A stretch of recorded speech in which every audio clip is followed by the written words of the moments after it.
Bonjour à tous, merci Ghislain d'être venu à notre interview. Est-ce qu'on peut se tutoyer si ça te dérange pas? Oui, avec plaisir. Ok, super. Sinon, je te fais une réponse comme vous voulez. Merci d'être venu. Le concept de cette vidéo, c'est vraiment de mettre un peu en valeur les dirigeants et les chefs d'entreprise. Aujourd'hui, on voit pas en fait cette facette-là de toutes les entreprises qu'on entend parler. On entend toujours que des succès, que des réussites, que des projets incroyables. Nous, aujourd'hui, on aimerait en fait justement changer un peu cette vision-là. Notre objectif, ce serait au contraire de motiver vraiment les personnes qui souhaiteraient un jour devenir dirigeants ou créer des entreprises. Donc l'objectif de cette interview, c'est de montrer un peu les échecs, les problèmes, les challenges que tu as rencontrés, dans l'objectif de motiver les personnes qui aujourd'hui peut-être auront la chance d'être comme toi, dirigeants et chefs d'entreprise de plusieurs boîtes. Mais avant d'aller plus loin, Ghislain, présente-toi, d'où tu viens, qu'est-ce que tu fais aujourd'hui Super, merci. Merci de me mettre en valeur parce que je me suis pas mis en valeur moi-même aujourd'hui. Je suis venu à la cool après le boulot. Donc merci pour votre invitation. Moi, je suis Ghislain Morvan, j'ai 42 ans. Je suis créateur d'entreprise et repreneur aussi d'entreprise. Au total, j'en ai créé ou repris un peu plus de 25. J'ai démarré pendant que j'étais étudiant parce que j'avais vraiment envie d'être chef d'entreprise et j'ai côtoyé des milieux comme la restauration beaucoup, restauration événementielle, hôtellerie un petit peu, de l'automobile aussi, de l'immobilier et un peu de communication. Donc tout ça vers quel âge à peu près Entre 23 et maintenant. Ok. Et Voilà. t'as fait quoi comme études entre tes 17. 17 et 23? Qu'est-ce que tu as fait? Alors j'ai eu bac S. Moi j'ai toujours travaillé pour juste avoir mon diplôme, donc moi c'est bachotage, on travaille au dernier moment, on a s'il faut avoir 10, à 10,01 j'ai déjà perdu 0,1 qui servait à rien. Ouais. Et après j'ai fait un DUT, et après j'ai fait une école de chargé ingénierie d'affaires pour apprendre un petit peu tout ce qui était communication, marketing, gestion, comptabilité, voilà, pas mal de choses. Et pendant que je faisais ces études, je faisais des stages et j'avais vraiment envie d'être chef d'entreprise pour en fait être responsable à la fois des échecs ou des succès. Et j'avais ça dans le sang depuis tout petit déjà, je faisais un peu de business avec des gâteaux. Ah, génial. Donc, Et dans tes études, il n'y avait pas du coup de management où tu apprenais un peu à gérer aussi tout ce qui était management d'équipe? non, ça je l'ai appris sur le tas et sur le tard, Ok. Ah. mais pas vraiment dans l'entreprise, non, pas vraiment à l'école. Tu as parlé de gâteaux, qu'est-ce que tu peux nous dire sur ces gâteaux? Moi j'ai acheté des gâteaux en gros, j'ai acheté même des barres chocolatées, là, les marques connues, Mars, Lyon et je sais pas quoi. Je les ai achetés à Mammouth, donc à l'ancien Auchan, en général 10 plus 2 ou 12 plus 2 gratuits, et je les vendais dans la cour de récré moins cher que le point chaud d'à côté pour me faire un peu de business, voilà. J'ai fait un tas de choses, les jeux vidéo, les CD, j'ai fait aussi les parfums un peu répliqués, enfin voilà, j'ai toujours fait des trucs acheter et revendre, voilà. Pour me faire 3 sous quoi. Et ça a commencé à partir de quel âge tu nous as dit? 12 ans. Ok. Entrepreneur à 12 ans. Ouah, c'est incroyable. Entrepreneur, c'est vite dit parce que j'avais pas de sirette, hein. Oh, ça, c'est juste aux yeux de l'État, ça. Il y a prescription depuis.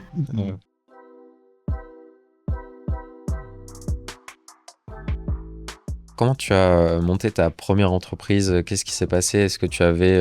On dit tout le temps, oui, mais lui, il a eu une cuillère en or dans la bouche. Comment tu as commencé, en fait, tout simplement? J'ai certainement pas eu une cuillère en or ou en argent. En argent, ouais, Voilà. c'est peut-être plus... Bon, moi, dans ma tête, c'est en bronze, hein, mais... Non, parce que mon père était agent de maintenance au moment où j'ai créé ma boîte et ma maman était secrétaire dans un établissement scolaire. Donc en fait j'étais étudiant, comme je l'ai dit, et je faisais des stages. Et quand je faisais des stages, j'avais l'impression que le dirigeant était pas au top de ce qu'il pouvait faire dans son entreprise.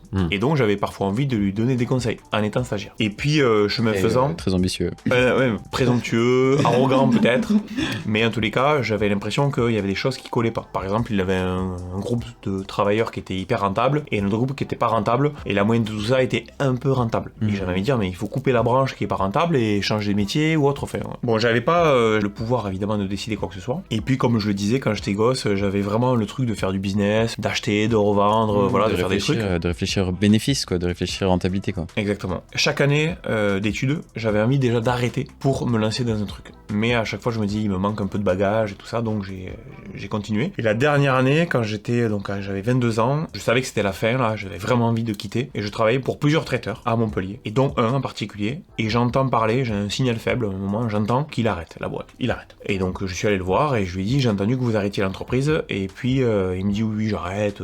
Bon, il était souvent bourré, donc il me raconte qu'il en a marre, et je lui dis au culot comme ça, mais vous voulez pas qu'on en parle, qu'on étudie, peut-être que je pourrais reprendre votre boîte. Donc là, il se fout de ma gueule un petit peu, parce que j'avais 22 ans, je suis serveur chez lui, je porte des assiettes, selon leur appellation, porteur d'assiettes. À l'époque, on n'était pas bienveillant au niveau management, donc serveur, c'était porteur d'assiettes. Et donc je lui propose ça, bon, il se fout un peu de ma gueule, il me dit t'as qu'à passer lundi, en sachant que le lundi c'est fermé, donc en gros c'est pour que personne n'a au bout de la porte.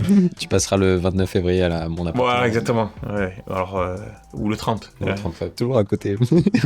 Je me pointe, j'ai le culot de me pointer, je m'en fiche. Et sauf qu'il était en train de nettoyer les camions, la porte était un peu entrouverte. Je me pointe chez lui, il m'engueule parce que c'est lundi qu'il est fermé. Je lui rappelle que quand il était bourré, il m'avait dit de passer aujourd'hui. Et voilà, chemin faisant, je tire la ficelle au culot, comme on dit. Au culot. Et j'entrevois de créer une boîte et de racheter la sienne. Et dans le même temps, j'avais un autre projet aussi potentiel. Et finalement, c'est sur celui-là que je mets le paquet. Et en fait, je fais les choses de manière inconsciente. En gros, c'est-à-dire qu'en gros, je sais pas ce que je suis en train de faire, mais en fait, je suis en train de créer une boîte et en racheter une. Mais pour moi, je suis presque dans un jeu, quoi. Quand j'étais petit, je jouais au Monopoly, je jouais à Hôtel, je jouais à la bonne paye. Et là, j'ai l'impression, pareil, tu vois, de gérer le truc, de m'amuser. Et je me rends pas compte qu'en fait, de même, peut-être si j'ai réussi, je vais claquer tous mes sous, je vais être sur un cabis, et je vais gérer des gens, je vais avoir des responsabilités avec l'URSSAF, avec les impôts, et tout ça. Mais j'y vais quand même, quoi. Et voilà. Et je me sers de cette dernière année d'études pour le faire, mais avec l'appui un peu de mes profs, en leur présentant mon business plan, en leur disant, voilà, je vais faire ça. Bon, eux, ils hallucinent un peu. Ils s'imaginent pas que c'est vrai, ils pensent que c'est mon projet de fin d'études, et qu'après, comme tous les projets de fin d'études, ça va finir dans un tiroir. C'est bon, j'ai eu le diplôme et j'arrête. Et je dis, non, moi, je vais aller au bout là. Je veux vraiment racheter. Donc, j'ai mes livrets, je vais tout claquer. Ouais, c'est pas juste un exercice, c'est un truc concret, voilà, quoi. C'est ça. Et je trouvais ça intéressant, justement, de pas faire un projet, une thèse de fin d'études, qui, comme souvent, en fait, est une thèse théorique qu'on met après dans le placard et qui sert simplement à avoir le diplôme. Moi, je me dis, je vais optimiser mon temps, je vais carrément faire ça pendant mes études. Ça me servir de thèse pour avoir mon diplôme. Mais bon, à la sortie, tant que j'y suis, j'écris une boîte, quoi. Et en parlant de ça, nous aussi, comme on a fait une école dans le marketing et qu'on faisait aussi des publicités en ligne, des fois, on avait des grosses agences qui venaient nous voir et du coup, nous, on mettait nos publicités de clients pour avoir un maximum de retour de leur expérience et c'était super comme cas pratique. Ouais. C'est marrant, mais ça arrive souvent qu'il y a plein d'étudiants qui disent on n'a pas le temps entre le travail, etc. Comment est-ce que toi, tu avais réussi du coup à trouver ce temps-là et cette motivation à faire ce business plan, à être motivé par tout ce truc La motivation, comme tu dis, c'est énorme. Et moi, je sortais pas du coup, les soirées, les boîtes de nuit, tout ça. Je faisais, moi, que travailler. Ouais, c'est pas rentable, de toute façon, c'est pas rentable d'aller en boîte de nuit. Pas rentable. Que travailler pour gagner de l'argent, mes études et nourrir mon projet pro. Et en fait, j'ai réussi à mélanger un peu tout ça, puisque je travaillais pour le traiteur à la fin. Donc, en travaillant pour le traiteur, je voyais plein de choses. Je faisais du bench, j'analysais, je regardais. En même temps, je faisais mon projet de fin d'études, mais qui était le projet de rachat. Et en faisant ça aussi, je faisais mes études parce que mes études me servaient à alimenter mon projet. Et comme je l'ai dit tout à l'heure, moi, je bachotais beaucoup. C'est qu'en gros, je te donne un exemple, mais en market, j'étais super fort. En gestion aussi, en compta aussi. Donc, j'avais premier contrôle 18, deuxième contrôle 18. 18 plus 18 égale 36. Divisé par 3 égale 12 de moyenne. Donc, le dernier contrôle, j'y allais pas, j'avais 0. En fait, je m'en foutais puisque j'avais 18. Bon, mais divisé par 3, ça fait 12. Donc, j'ai mon diplôme. Donc, le dernier, j'y allais pas, j'avais 0. Donc, moi, j'étais un spécialiste d'avoir des super notes et puis 0 le dernier truc. Puisque j'y allais pas. Et pendant que j'y allais pas, je faisais quoi? Je bossais, je faisais mon dossier où j'allais bosser pour gagner des sous. Donc, en fait, tu vois, je trichais beaucoup. On avait ça aussi, un peu comme système à notre école. Ouais. À un moment donné, si on avait une certaine note, on était même plus obligé de venir à nos contrôles. Et du coup, c'est là où je trouve qu'il y a un truc quand même qui est très impactant dans ce que tu dis. C'est quand on veut faire quelque chose ou quand on veut se libérer du temps, en fait, c'est toujours mettre l'énergie là où on est le plus fort pour ensuite, en fait, là où on est le moins fort, en fait, laisser tomber et au contraire continuer à alimenter et continuer à alimenter en fait la vraie force de ce que tu es capable de faire, en fait, tes meilleures compétences. Alors, je suis pas tout à fait d'accord avec ça parce que des fois, là où tu es le plus faible, t'en as besoin pour avancer. Et des fois, il faut mettre de l'énergie, il faut pas avoir peur de l'échec, au contraire, il faut y aller, il faut taper dedans. Parce que là où t'es fort, ça marchera toujours. Et là où t'es moins fort, c'est là où t'as la meilleure marge de progrès. Donc moi, j'ai plutôt concentré mon énergie sur les points sur lesquels j'étais moins fort. D'accord. Plutôt que là où j'étais fort. Là où j'étais fort, justement, je faisais rien, le minimum, je révisais même pas. Voilà, je savais que de toute façon, en faisant rien parce que j'avais compris, j'avais une bonne note. Par contre, j'allais faire augmenter l'inverse, quoi, tu vois. Okay. Et j'ai toujours fait comme ça, ouais. D'accord, ok. Donc c'est un peu plus l'inverse que ce que c'était cool. Bah voilà, bon après chacun sa stratégie. Hein. Mais si tu veux, quand t'as. Peut-être qu'il est fort dans le moins fort. Bah, si t'as 18 et que tu te bosses dessus, bah t'auras quoi, 19 ou 20. Ouais, non, alors que vrai. si t'as 12 ou 13 ou 10 ou 8 sur un sujet, bah tu le développes et tu as une marge de progression qui est énorme. Non mais c'est clair.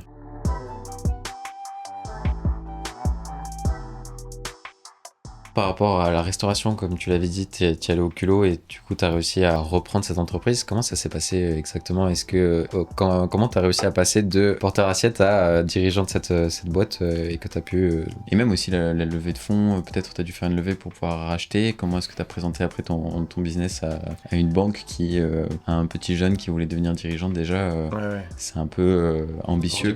Hors du commun, je pense que le banquier il a dû... Et j'en ai fait une pièce de théâtre tellement c'est rigolo. J'ai écrit la pièce et je l'ai jouée il y a pas longtemps dans un théâtre.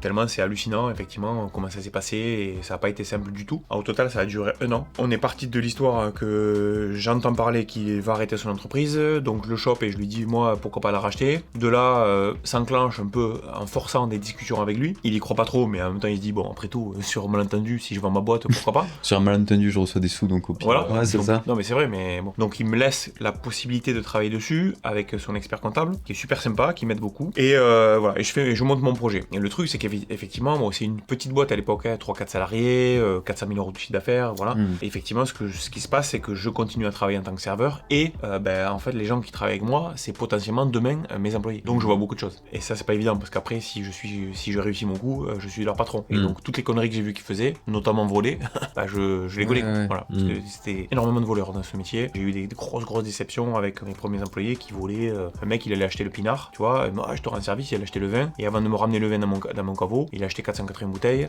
il passait chez des garagistes, il les revendait, et en fait, après, il revenait me les déposer, et il n'y en avait plus que 400 bouteilles. Et un jour, j'ai chopé parce que je me mets en couple avec une meuf qui bosse avec moi, et quand je vais chez ses parents pour la première fois, son père est tout content, il sort une bouteille de vin, et je dis, oh, le même vin que moi, et il me dit, bah oui, c'est toi qui me le vends. Ah, je dis, ah non, j'ai pas vendu ce vin. Et en fait, on s'est rendu compte que c'était un de mes gars qui lui revendait, bon, il se doutait pas que j'allais. Voilà, d'ailleurs. Tu lui envoies un petit selfie. Je t'avais capté, hein. Tu lui envoies un petit selfie avec la bouteille. Ouais. Super. Donc là, ça a été un gros malaise. Imagine, présentation belle famille. Un gros malaise. Ah, mais c'est le vin que je t'achète. Ah non, c'est du recel là, ce que vous faites. C'est qu'en gros, vous achetez du vin à un gars qui me l'a piqué. Voilà, juste pour repositionner les choses. Voilà.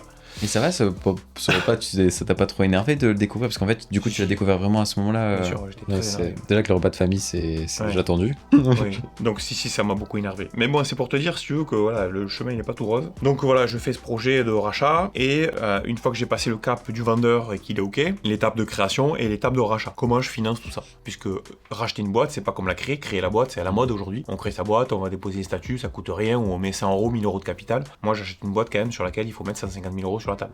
Ouais, ce qui paraît. Donc là, il y a tout un épisode évidemment avec le banquier, les allers, les retours, qui est assez rigolo. C'est pour ça que j'ai fait la pièce parce que ça a été des allers-retours énormes. Mais en gros, pour résumer, moi, comme j'ai fait que bosser depuis tout petit, avec mon père, j'ai fait du petit business, je ramassais les melons, je ramassais les fraises, je ramassais les pêches, je ramassais les abricots, je faisais les maïs, je bossais en traiteur, enfin, j'ai fait 1000 métiers, je distribuais les journaux en courant dans les rues. En fait, je ne sortais pas, je faisais que taffer en mode je bosse quoi, j'ai ça dans le sang. Et ce qui fait que quand tu fais que taffer, et beaucoup, et que tu sors pas, en fait, tu crées de la richesse, tu remplis tes livrets, mais tu les divides pas, tu les dépenses jamais. Moi, tu vois, par exemple, un week-end, j'étais capable de démarrer à 5h du matin dans les champs de melons. À 14h, on a arrêté parce que trop de soleil, puis la durée. À 14h, je partais, je traçais chez le traiteur, et j'attaquais pour faire un mariage. Donc, je démarrais chez lui pour faire le mariage, donc mise en place, le service toute la soirée, le bar et le remballage. On rentrait au dépôt, c'était 4h du matin, et je repartais à fond à 5h du matin, refaire les champs de melons.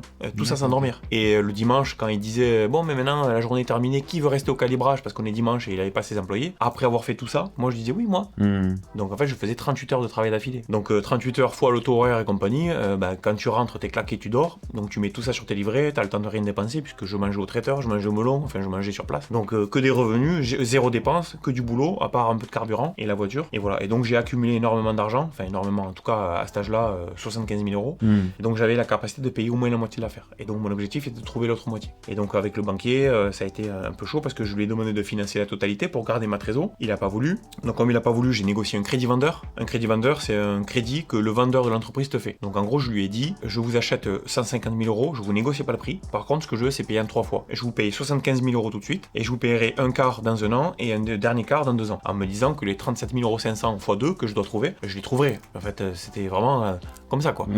Mais je me débrouillerai, tu vois. J'ai la capacité de travailler, donc je me suis dit, s'il faut, gros, je ferai pareil, 3 métiers à la fois et, dans mon entreprise et j'y arriverai. Il a accepté et je suis retourné voir le banquier en disant j'ai négocié un crédit vendeur, je veux que vous me financiez le crédit vendeur. Après qu'il m'ait refusé les premiers coups. Ils ont toujours pas voulu et je dis écoutez, c'est pas compliqué, comme j'ai 75 000 euros sur mon compte, je vide mes livrets, je paye la moitié et je verrai pour la suite. Voilà, donc je fais quand même l'opération, je m'en fous. Et là, des allers-retours avec le comité des engagements, et il a réussi quand même à me financer les crédits sur la totalité. Et au début, il voulait me nantir mes livrets. Donc nantir, ça veut dire qu'en gros, il prend mes livrets, il les bloque. Donc j'ai les sous sur le compte, mais je peux pas toucher, tu vois. Si je vais à la tirette, il y a rien qui sort.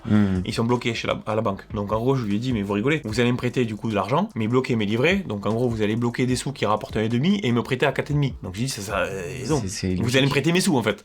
donc j'ai dit non. À nouveau un aller-retour, et finalement, ils m'ont prêté la totalité. Et j'ai eu raison de faire ça parce que 6 mois plus tard, j'ai voulu racheter un concurrent qui m'embêtait, donc en racheter un deuxième, et je me suis servi de ces sous-là pour lui faire le même coup en lui disant bah vous voulez pas me financer le deuxième, c'est pas grave, j'ai encore mes livrets donc je le rachète avec. Oh là là, monsieur Morvan, arrêtez. Et donc j'ai racheté le deuxième gars en faisant pareil pression sur mes livrets, parce qu'en fait si tu veux, ce concurrent il voulait vendre, il en avait marre de qu'on se tire la bourre, donc il baissait les prix, enfin c'était un peu un problème. Donc voilà, en fait tout ça pour dire que quand vous avez l'argent il faut le garder, il faut emprunter quand vous n'avez pas besoin, parce que quand vous aurez besoin d'emprunter on vous prêtera plus. Voilà, c'est un peu ça la règle. C'est incroyable. Voilà un peu un résumé, après on peut creuser si vous voulez, mais voilà, et ça a été tout ça c'est un an. Dans ce que tu dis, en tout cas moi ce que je trouve qui est très inspirant, c'est qu'à chaque fois tu cherches à trouver la solution, t'abandonnais pas, et malgré le fait qu'on te dise que mais t'es fou ou ça, tu peux pas, ou qu'au contraire on te dit mais en fait t'auras jamais assez d'expérience pour pouvoir faire tout ça, malgré ça t'as quand même continué en te disant mais en fait il y a juste à améliorer certains points, le truc peut devenir super rentable, donc je sais que c'est un projet qui est viable. C'est ça en fait qui est magnifique dans ton histoire, c'est vraiment l'impact que t'as eu en voyant en fait les faiblesses de l'entreprise, en te disant que toi tu sais que tu pourras la rentabiliser, et en plus derrière t'arrives à monter un business plan, faire les prêts à la banque et en même temps réussir à épargner. Mais il n'y a pas des moments où tu avais envie de lâcher, le banquier par exemple qui te mettait un peu la barre? J'ai jamais eu envie de lâcher. Par contre, donc j'ai démarré le projet j'ai parlé avec le vendeur au mois de décembre et j'ai attaqué le projet au mois de janvier. Moi j'étais sur des années scolaires de janvier à décembre, c'était un format particulier. J'ai démarré le projet en janvier, pendant 4 mois j'ai bossé comme un dingue pour créer mon projet, j'avais créé le business plan, l'analyse SWOT, enfin j'avais fait un dossier scolaire. C'est qu'en gros le banquier il avait sur sa table un dossier qui était plus gros qu'une boîte à 10 millions d'euros de chiffre d'affaires. Donc il avait halluciné, j'ai fait un truc scolaire, on est d'accord, c'est mon projet de thèse et mon premier projet d'entreprise. Donc j'avais fait un business plan, c'était un classeur comme ça épais avec 500 pages, c'est un truc de jobard. Et on a l'impression que je rachetais une boîte qui faisait 5 millions. J'ai fait tout ça et au mois de mai, donc 5 mois plus tard, comme ça s'était su que j'avais quelqu'un sur le coup pour acheter Monsieur Grand, parce que dans ce métier, si tu veux, de traiteur, ce qu'il faut se rendre compte, c'est que t'as le marché il est comme ça, t'as 10 acteurs on va dire, donc chacun a une part de marché. Mais si t'en as un qui s'en va de ce marché, boum, chacun récupère un peu un bout de ça. Donc les concurrents, ils ont pas trop envie de racheter un concurrent, en se disant, bah de toute façon, quand le mec va se barrer, on va tous récupérer un bout du gâteau. Donc si Monsieur Morvan répond plus, du coup nous, il y en aura un sur 10 un sur 9 va récupérer. Donc personne ne voulait racheter de la concurrence. Mais quand moi je me suis mis dessus, hop, il y a un concurrent qui s'est réveillé et qui a voulu racheter. Et là, le vendeur s'est dit, attends, c'est beaucoup plus facile de vendre un concurrent parce que bah il connaît, il va avoir les prix plus facilement. En plus le gars qui voulait racheter, bon, l'expérience il s'en fout quand t'as vendu, mais en gros c'est surtout que moi quand je voulais racheter, j'avais besoin des locaux. Et les locaux ils étaient dans le garage de la maison. Donc moi je voulais louer, tu vois, la maison. Donc c'était un peu chiant pour le gars qui voulait partir à la retraite, d'avoir en bas Tito et Marcel qui cuisinent, tu vois.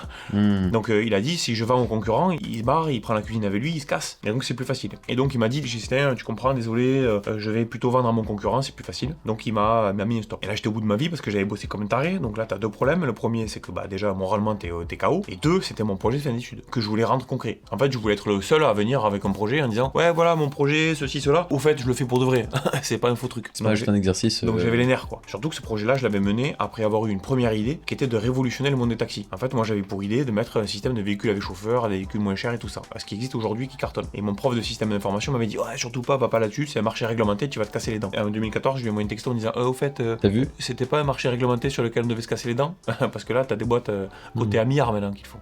J'étais un peu tu vois un peu deg. Donc j'avais ce projet là et donc les boules, plus de projet, enfin bref. Donc là pendant 3 mois, donc on est de mai à juillet, je bosse comme un fou à la fois pour ma boîte dans laquelle j'étais en stage. C'est la saison des melons, la saison des pêches, des abricots, donc je suis dans les champs, je réfléchis pas, je coffre à mort. Et au mois de juillet il me rappelle et il me dit bon finalement on s'est pas entendu, le gars il veut négocier les prix, moi tu sais on négocie pas et moi. Tu sais c'est un mec de l'ancienne école. Il te dit c'est tel prix, c'est tel prix quoi. Tu lui proposes 1 euro de moins, il te dit non. C'est pas la négo d'aujourd'hui où tu dis bonjour je vends 150 000, ouais c'est quoi votre dernier dernier prix. Mec, on n'a même pas discuté. Aujourd'hui, tu mets une voiture en vente, 99% des premières questions, c'est quel est votre dernier prix. Mais mec, déjà, viens voir la caisse, ça se trouve, elle est éclatée, ça se trouve, elle est pourrie, ça se trouve, il y a des trous de cigarettes partout, enfin, ça veut rien dire, ou ça se trouve, elle est neuve. Donc, il n'y avait pas cette culture à l'époque, et donc, lui, négocier le prix, pour lui, c'est niette. Et le gars, apparemment, le concurrent avait dit, ah, mais moi, je veux pas ce camion, je veux pas ci, je veux pas là, et il l'aurait envoyé paître. Waouh. En lui disant ouais, casse-toi, je te vends pas. Voilà. Donc ils se sont fâchés. Donc il me rappelle en me disant si ça t'intéresse toujours, je suis toujours vendeur. Combien de temps à peu près Mai à juillet. Mai à juillet. Donc mai à juillet, t'as quand Et même... entre-temps, j'avais eu le refus bancaire. C'est là le moral était à zéro, quoi. Donc c'est là où je vais le voir en disant oui, ok, monsieur, je comprends. Moi, je vais pas vous négocier le prix. Et j'ai compris que de toute façon, je savais. Et c'est là où il y a des notions de négo à apprendre. C'est là où les cours de négo ont été hyper utiles. Parce que je me suis dit, c'est quoi dont j'ai besoin, moi? Et c'est quoi qu'il veut lui? Lui, il voulait pas négocier le prix. Mais moi, je me suis dit, comment, sans négocier le prix, je peux trouver un levier de négociation qui correspond à ma problématique. Et ma problématique, c'est que j'avais pas le prêt. J'avais pas le prêt, mais j'avais les sous sur le compte en banque. Donc c'est là où j'ai négocié le crédit vendeur. J'ai eu cette idée de dire, moi, je vous négocie pas le prix. Ok, 150 000, on négocie pas le prix. Par contre, je veux un crédit vendeur. C'est quoi ça? Je vous donne 75 000 cash au moment de l'achat et je vous donnerai 37 500 à la fin de l'année et 37 500 dans 2 ans. Il a pas tellement réfléchi, il a dit oui. Parce qu'encore une fois, on avait un levier de négociation qui lui correspondait. Lui, ce qu'il voulait, c'était le prix. Tu vois, c'est comme quoi, des fois, c'est bête, hein. Bien sûr. C'est pareil, l'autre, il aurait dit je t'achète 120 000 maintenant et 30 000 plus tard. Il disait non.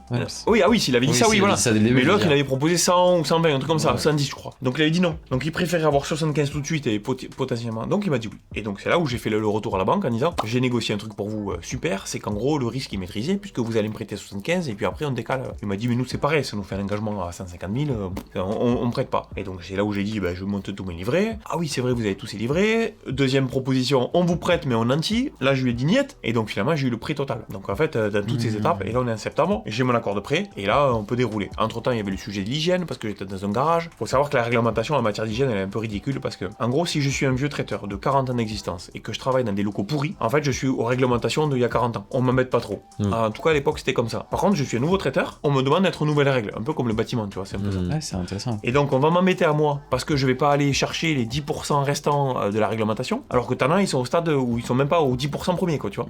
Donc moi on va m'exiger d'aller jusqu'au bout des 10 derniers pendant que t'as des mecs qui travaillent dans les cafards presque, tu vois. Donc ça c'était un souci aussi qui aurait pu m'empêcher d'aller au bout, mais j'ai rien lâché, j'ai dit non moi je vais au bout, je m'en fous. En fait en gros l'idée c'est un peu comme le saut d'obstacle, c'est que tant qu'il y avait un obstacle devant et que j'arrivais à le franchir, je lâchais pas. J'avais cette détermination qui était sans limite où en fait je voulais aller au bout.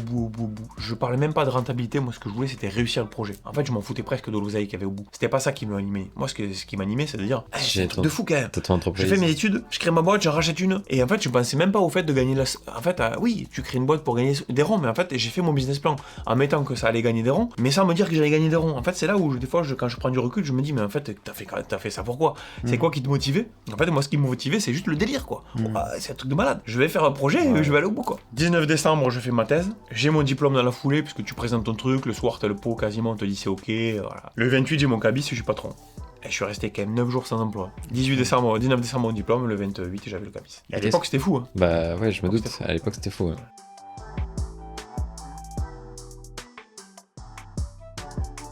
Qu'est-ce que toi t'en penses d'être dirigeant tout de suite en sortant de tes études? T'étais fier de ce résultat-là? Ouais, j'étais au taquet, tu vois, je me dis c'est un truc de fou. Mais après, quand je me suis retrouvé devant mon ordi et que j'étais le patron, quoi.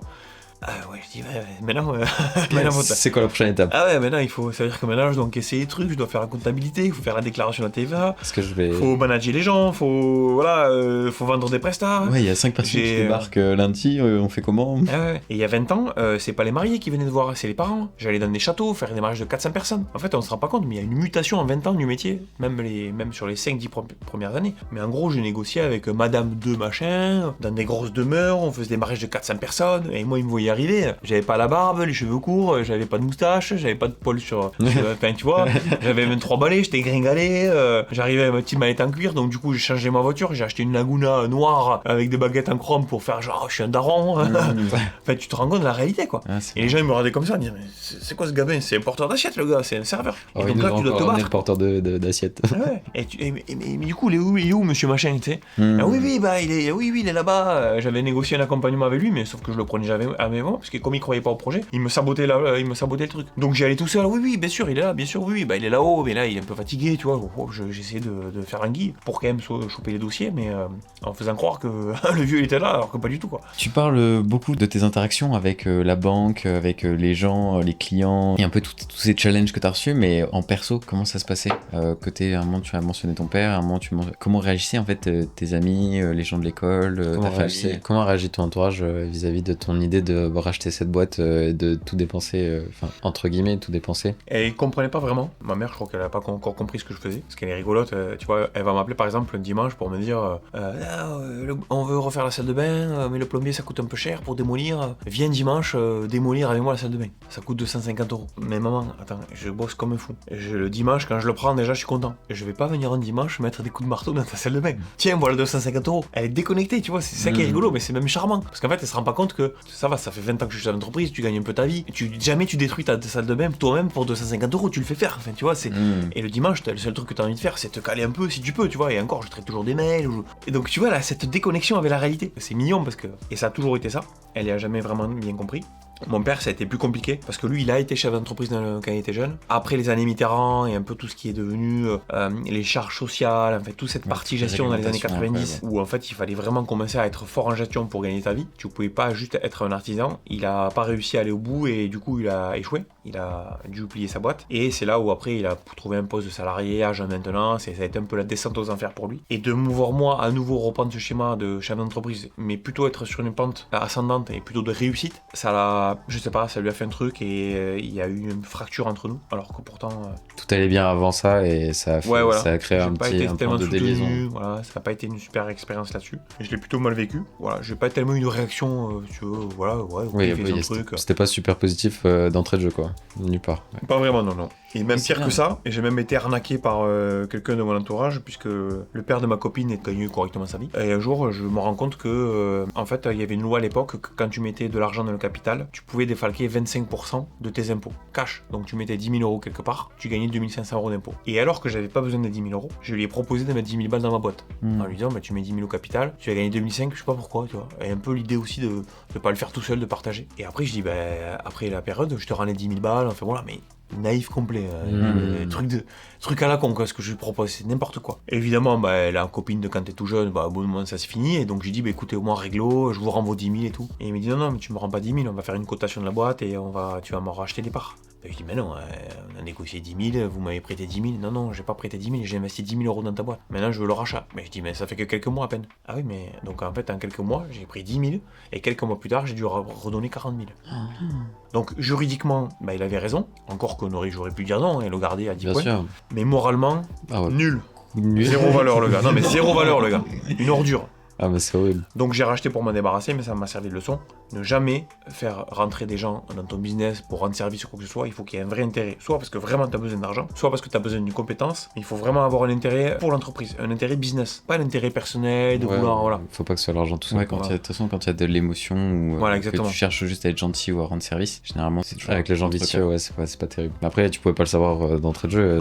C'était naïf complet, ouais. Et surtout que j'avais pas besoin du tout des 10 000 balles. C'est ça le pire, tu vois, c'est que c'est vraiment... Bon. Donc, une ordure, tu rencontres une ordure dans ta vie comme ça te donne une super leçon, parce que ça m'a coûté 30 000 € l'erreur, sachant que c'était 30 000 € parce que ma mère est intervenue, qu'elle a négocié, qu'elle a essayé justement de jouer le côté émotionnel en disant, attendez... Il commence et vous lui prêtez 10 000, bon, il a pas besoin, vous avez économisé 2500 € d'impôts. Non, c'est trop cher, il demandait 70 000 €. Bon voilà, donc le premier écueil quand même assez important, donc autant te dire que l'entourage, je l'ai vite un peu laissé de côté, ça a pas été... On est d'accord que là, en termes de situation au niveau des dates, c'était à quelle période de cette... C'était en 2019. On est toujours en 2005. 2005. La création, et 2006 la première année. Tout ça s'est passé en 2006. Tout ça s'est passé en 2006. Ouais. Donc déjà, même pas un an après la création, déjà en fait, tu as déjà un challenge. Ouais, voilà, c'est ça. Je rachète mes parts. Déjà, tu dois racheter 30 000 €. Négocier. 40 000, un truc qui sert à rien. Déjà la première année, quoi. Oui. Donc ça fait un bon coup dans la patte, ça. Ouais, voilà. Un bon coup dans l'aile, ouais. Déjà qu'en plus, tu dois penser aux 37 000 à la fin de l'année que tu dois donner... C'était financé, ça. J'avais négocié un crédit. J'avais négocié un crédit complet. Déjà quand même ce truc-là qui était aussi... C'était déjà en perte, en fait, déjà de... Ouais. Après, c'est pas grave, parce que juste j'ai fait cette opération avant de faire le premier bilan. Et le premier bilan, j'ai éclaté tous les scores, puisque en fait, ce que j'ai expliqué tout à l'heure que je faisais pour les melons, cette fois-ci, je le faisais pour moi. Ouais, t'as Sauf tout mis que à je fond. faisais pas au taux horaire. Donc moi, à 5h du matin, j'étais le premier à me lever. À 6h du matin, j'étais à métro, je faisais les courses en courant dans les rayons. Pendant que la caissière elle comptait mes articles, je gamais à l'époque à métro, t'avais tous les articles qui arrivaient enfin un peu de date, ils te les mettaient à disposition, tu pouvais manger. Là, je faisais le repas pour 4. Je mangeais comme un jobard. Après les courses, je fonçais dans mon camion, je chargeais tout. Je traçais, je rentrais au garage, on déchargeait tout à la cuisine. Pendant qu'ils produisaient, moi je commençais à préparer mes prestations du midi. Je chargeais mon camion, je partais faire ma prestation du midi, je faisais le service, je rentrais, je débarrassais tout, on faisait la plonge, je nettoyais même moi-même le nappage et tout, tu sais, pour gagner des sous. Donc j'achetais des machines lavées, je faisais mon linge et tout ça, j'étendais. Ensuite je rentrais au bureau, je faisais ma comptabilité, mes factures, j'envoyais les devis. À 18h, il y avait le premier rendez-vous de marié qui arrivait, donc je faisais ça. Je refaisais la comptabilité, j'essayais de mettre en place mon site internet, enfin création de boîte. Et donc et à 2h, 3h, 4h du matin, quand mon corps arrêtait, boum, je tombais sur mon ordinateur. Des fois j'avais les touches qui restaient collées sur mes yeux. Donc là vite, j'allais dormir 2h, à 5h du matin, réveil, je repartais à métro, je courais. Enfin voilà, je faisais 20 heures par jour tous les jours. Mais vraiment, hein, c'est un gros. Quand il y en a qui te disent ouais, je travaillais 20 heures par jour, ils l'ont fait une fois dans la semaine, et après ils ont dormi 8 heures ou 10 heures d'affilée. Non, moi c'était toujours 20 heures, 20 heures, 20 heures. Donc je faisais le travail de 3, et donc du coup, forcément, je payais pas le maître d'hôtel, je payais pas le mec qui faisait la plonge, je payais personne, je faisais tout seul. Donc à la fin, j'ai fait un gros résultat, quoi. Je faisais 80 000 euros de résultat net, là on avait prévu d'en faire 10 ou 20, quoi. Et à l'époque, c'était beaucoup.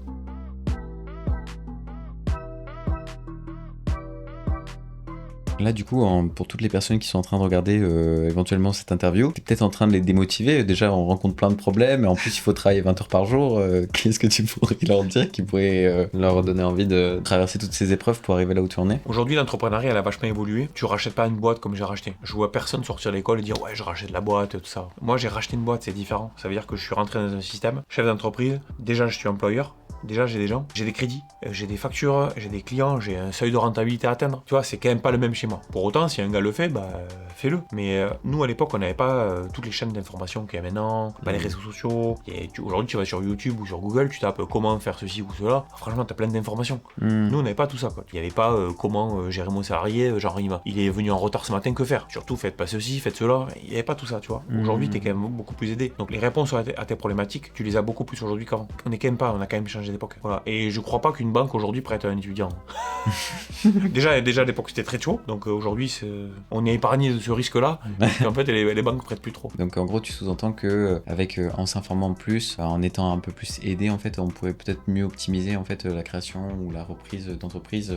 Ouais. Concrètement, qu'est-ce que toi tu te donnerais comme conseil à toi qui est en train de faire 20 heures par jour, qui a rencontré éventuellement tous ces problèmes et tout, qu'est-ce que tu lui aurais donné comme conseil pour éventuellement mieux optimiser son temps par exemple? Dans l'époque de maintenant? Dans l'époque d'aujourd'hui, ouais.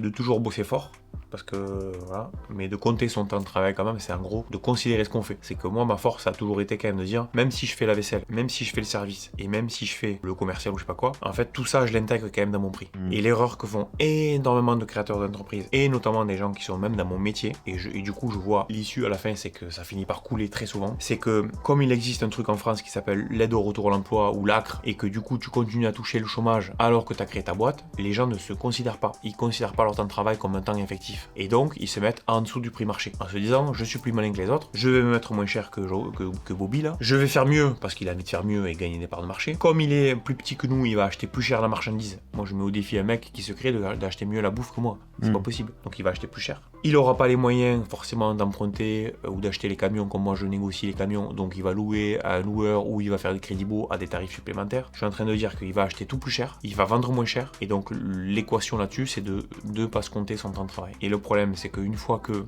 on a réussi à choper des marchés sur ce modèle, en vendant aux clients mieux pour moins cher, quand le jour J, la fin de l'ACRE et de l'art, ça arrive, et qu'il faut se compter, quand il faut compter madame qui bosse et qui aide beaucoup, quand il faut compter monsieur qui fait le service et qui fait tout, et qu'on doit du coup augmenter ses tarifs, et qu'on se fait rattraper par la patrouille parce qu'il faut payer les charges, il faut payer, enfin la vraie vie quoi, où t'es pas subventionné par l'ACRE, ben là, souvent c'est un point de non-retour, ça marche plus, tu perds des clients qui t'avaient fait confiance parce qu'ils étaient nouveaux, ou t'as pas réussi à anticiper tout ça, tu encaisses pas assez, tu restes dans ton modèle où t'es moins cher, tu finis par couler. Toutes les années, je déplore à la fois de perdre des contrats parce qu'il y a de nouveaux entrepreneurs, alors que je suis ravi moi qu'il y ait des nouveaux entrepreneurs, tu vois, je kiffe l'entrepreneuriat. Bien sûr. Mais je me dis, vous le faites dans le mauvais sens, dans le mauvais modèle, avec ce modèle où ils viennent faire du dumping, ils viennent casser les prix du marché, et ça finit qu'on a un an et demi après des mariés qui viennent pleurer en disant là j'avais pris un tel, super tendance parce qu'il avait fait des posts sur Instagram hyper cool, et sauf que ils avaient réservé un an avant la prestation de mariage, et que entre le moment où ils ont versé la compte et le moment où la prestation doit se dérouler, le mec il est en RJ ou en liquidation, ils ont perdu la compte et ciao. Et donc le conseil que je peux donner, c'est d'absolument partir sur un modèle économique viable. Et si t'as l'AC ou l'AR ou l'aide au retour à l'emploi, tant mieux, c'est un bonus, prends-le en plus. Mais ne considère pas que c'est ton revenu. Ton revenu, c'est toi qui le crée, c'est pas l'aide. Voilà, l'aide elle est là pour t'aider, t'as fait une erreur, ou elle vient compenser ou améliorer ton salaire, mais compte-le d'abord. À un moment, tu disais que donc t'essaies de donner des conseils par rapport à faire attention en fait à compter ses heures, mais c'est vrai que là je trouve qu'il y a une mentalité qui est complètement changeante par rapport à ton toi d'avant qui faisait tout seul et qui essaie de faire au mieux pour empocher le plus, et aujourd'hui carrément ta mère qui parle d'un après-midi dimanche, d'un dimanche en fait, et où là en fait carrément tu prends conscience que ton travail un dimanche pour casser une cuisine sur 3-4 heures, ça vaut largement plus que 250 €. Comment est-ce que toi du coup tu as commencé éventuellement à parce qu'on dit souvent la solution c'est de déléguer, c'est de manager, de s'entourer, etc. Comment est-ce que du coup tu as réussi toi à passer cette étape-là? Est-ce que par exemple tu as tout de suite pensé à rentabilité en ne déléguant ou en salariant que des personnes qui allaient être vraiment ultra utiles et bénéfices à ton entreprise? Comment est-ce que tu as du coup procédé à ça? Là j'ai mes cours de gestion qui m'ont aidé. Ça a été très facile de le faire. Pourquoi? Parce que comme je te l'ai dit, attention, je faisais le travail de 3, mais il était compté dans mon prix. C'est juste que du coup, à la fin, le bilan,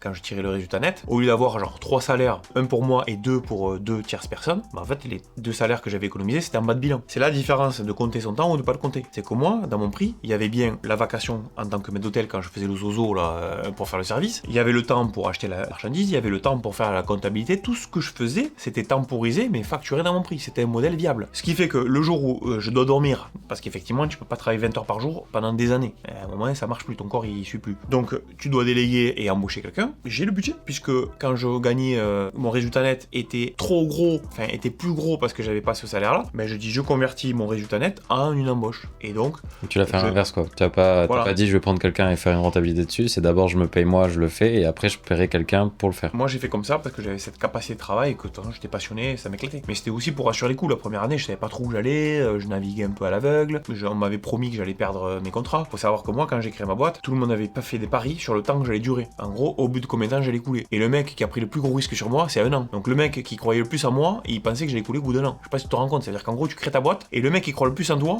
ça veut dire qu'il considère que tu vas couler au bout d'1 an. T'imagines, c'est lui qui croit le plus en moi. Super. Ouais, super. Très bon investissement. Donc c'était 3 mois, 6 mois, et le mec qui disait non, mais moi je lui laisse 1 an, c'est parce qu'il disait ouais, mais il a été aidé, il a eu une subvention, donc du coup ça va lui aider 1 an. Donc en gros, c'est même pas il va être bon pendant 1 an, c'est il va tenir 1 an en étant mauvais, mais en fait il va tenir 1 an parce qu'on l'a aidé, qu'il a une subvention, que j'avais pas eu d'ailleurs, c'était juste un prêt à tout zéro, mais bon. Donc t'imagines en quoi tu démarres. Donc bien sûr que je me suis dit, attends, je vais montrer qu'ils se sont trompés, et je vais me bagarrer, et de toute façon avec la capacité, l'énergie de travail que j'ai, comme je faisais avant, je vais la mettre au service de mon entreprise. Donc j'ai démarré avec cet état d'esprit, donc je te garantis que ça te donne de la motive. On va te rejoindre nous là-dessus. Avec mon jumeau justement, au début quand nous on a commencé en freelance, etc., on comptait pas nos heures en fait. Comme tu disais, en fait on se rendait pas compte que tout ce qu'on était capable de rendre comme prestation de service, en fait si jamais on devait un jour le déléguer, c'était quelque chose qui nous aurait coûté en fait 3, 4, 5 fois plus en fait que ce qu'on demandait. Et du coup on avait cette impression d'être rentable parce qu'on avait personne à payer quand on est jeune. On se rendait pas compte de la prestation qu'on délivrait. Nous on travaille du coup dans le marketing, on fait la publicité, on fait la créa, le montage, les scripts, ensuite on va gérer le budget, ensuite on va faire les retours, les statistiques et le tunnel pour que bien sûr ça convertisse parce qu'il faut forcément que ça colle. Et en fait aujourd'hui qu'on commence à se structurer, en fait on se dit mais à quel moment on aurait été viable et rentable en fait en prenant en considération ça. Alors que si on avait suivi un peu du coup ce que tu es en train de dire, ton conseil, c'est de tout de suite en fait se dire imaginons demain je salarie des gens, on va pas même parler en salarié, on va même parler en freelance. Si je prends des freelances pour faire ça, et même à Madagascar, imaginons pour éventuellement payer le moins possible, en fait c'est déjà en fait de se dire que tu fais un travail qui est pricé en fait à plus, c'est ça. Et être capable de le faire dans un premier temps. Éventuellement tu peux le faire seul au début parce que t'as tes premiers clients, t'as le temps, tu peux juste récupérer des parts, mais derrière en fait comme tu l'as dit, ça te permet de coffrer en fait pour un jour. Si jamais tu sais que tu dois commencer à avoir ton équipe, t'as déjà l'argent, parce qu'en fait c'est déjà un projet viable, parce que déjà en fait ça plaît au client, déjà c'est un prix qui est viable, donc c'est super intéressant. C'est je trouve en tout cas que c'est un très bon conseil. Très bon conseil c'est l'erreur que font beaucoup de créateurs d'entreprise. Alors après que tu viennes faire une petite remise pour être un petit peu agressif et tout ça, ok. Mais jamais, ne te vends pas jamais à moins que ce que ça te coûte réellement en comptant ton temps. Ça paye pas à la fin. Parce que tu ne revendras pas une prestation à ton client 2 fois plus cher ou 50% plus cher en disant ah oui mais cette année j'ai pas l'acre donc du coup c'est plus cher. Le client il s'en fout. Il a acheté 30 € la presta, pour lui le prix c'est 30 € quoi. Donc tu dois rester là-dessus, t'es condamné. Et même nous dans une de nos erreurs justement un jour ça nous était tombé en comptabilité justement, c'était un jour en fait on ne savait pas qu'on devait payer la TVA puisqu'on s'était lancé assez jeune, mais sauf qu'en fait ça faisait 6 mois qu'en fait on devait payer la TVA. Donc déjà nous on l'incluait pas pas dans nos prestations. Parce on savait pas qu'on avait dépassé le seuil. On savait pas qu'on avait dépassé le seuil, etc. Et en fait, un jour, mais par exemple, on aurait pu être assez intelligent pour un jour se dire, mais en fait, ça va forcément être. Non, mais c'est surtout que c'était très bancal, parce qu'avant, c'était capé à 50 000, puis ça montait à 70 000, puis aujourd'hui, c'est 83 000 à peu près de prestations. Et en fait, nous, on savait plus où on se situait, et en fait, on devait payer la TVA quand même depuis 6 mois. Quand on croyait être en bénéf, en fait, c'est carrément parti en fumée à ce moment-là. Et ça a même carrément réduit toutes nos marges sur. C'était en quelle année ça? C'était il y a 2 ans. C'était il y a 2 ans. Ouais, pourtant on avait déjà quand même vachement d'informations. Ouais, mais bon, après ça c'est ce que tu disais, c'est bancal. Et ouais, ça c'est la base. Créer un business model. En fait, un modèle économique, c'est je fais un chiffre d'affaires, où on part dans l'autre sens. J'ai de l'achat marchandise ou pas. Bon, vous n'avez pas trop d'achats marchandises, c'est vraiment du temps. C'est du temps. C'est de la prestation intellectuelle. Mais on va dire on a les achats marchandises, on a la prestation de main-d'œuvre ou prestation intellectuelle, on a des frais généraux, on a des loyers, on a peut-être même de l'électricité, enfin on a des frais généraux. Et donc tout ça, c'est en gros tes grands coûts. De là, tu te dis qu'il te faut peut-être amortir des machines ou acheter des choses qui sont pas des charges comme les loyers, mais qui sont de l'amortissement. J'achète 4 ordinateurs qui valent 10 000 balles, bon mais allez, je les amortis sur 2 ou 3 ans, ça fait tant par an et tant par mois. Voilà. Et de là, je gagne de l'argent. Mais dans ma main-d'œuvre, je me suis considéré à moi aussi.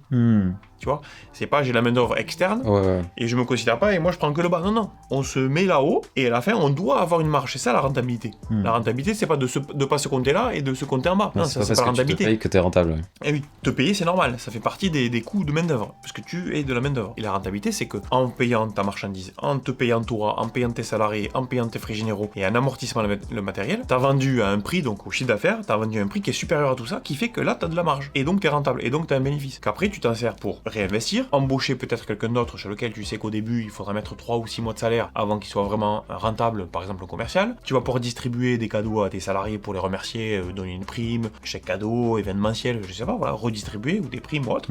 Et tu alimentes quelque chose d'une roue qui va être vertueuse. Mais si c'est ton salaire qui est en bas, ça va pas. C'est pas bon. C'est super intéressant. Si c'est le bénéfice que c'est tout simple, tu vois, c'est des additions en fait. Des fois l'impression que la gestion c'est compliqué, c'est que des additions et des soustractions. Et c'est là où nous, enfin en tout cas moi, je pense que j'ai été plutôt bon grâce à ces cours-là, c'est parce que j'ai considéré tout ça. Et que comme j'enlevais le salaire, le salarié 1, le salarié 2, il me restait plus en bas. Mais il me restait quand même l'équivalent de les payer si demain je voulais arrêter de laver le linge ou si je voulais arrêter de faire le service.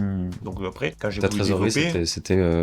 C'était voué pour faire évoluer l'entreprise. Enfin, mon résultat net. Ton résultat net, pardon. Le résultat et la comptabilité, c'est déconnecter la trésorerie. C'est pas pareil. Okay. Parce que tu vois, moi dans mon métier, on est dans ce qu'on appelle un métier avec un excédent de fonds de roulement. C'est qu'en gros, j'ai plus de trésor que de résultats. Pourquoi? Parce que le marié qui vient me faire confiance un an avant et qui me donne un acompte, il me donne des sous alors que j'ai dépensé 0. J'ai ni acheté la marchandise, j'ai ni payé du personnel, j'ai juste payé le commercial qui a signé le dossier, j'ai pas payé mon loyer, j'ai rien payé pour le mois de juillet. Donc là, je signe pour le mois de juillet prochain. Il me donne de l'argent maintenant, mais qui va servir à une prestation plus tard. Donc en traiteur, c'est très très facile d'avoir des sous, et c'est là où c'est piégeux parce que tu peux créer ta boîte et d'un coup avoir de l'oseille sur le compte en banque et péter un câble, tu vois, à te payer des trucs, acheter une caisse, faire des choses. Alors qu'en réalité, l'argent que tu as maintenant, c'est l'argent pour exécuter une prestation plus tard. Attention. Et donc moi j'ai toujours dit non, ça c'est les acomptes clients, enfin tu vois, la trésorerie c'est déconnecté. Et à l'inverse, tu pourrais très bien être en galère de trésor parce que tu as livré une prestation qui est ultra rentable mais qui va être payée plus tard. Et donc en réalité tu as fait du résultat, mais t'as pas encaissé les sous. Tu vois, donc c'est déconnecté. C'est ce qu'on peut appeler la crise de croissance. Tu as une boîte qui vend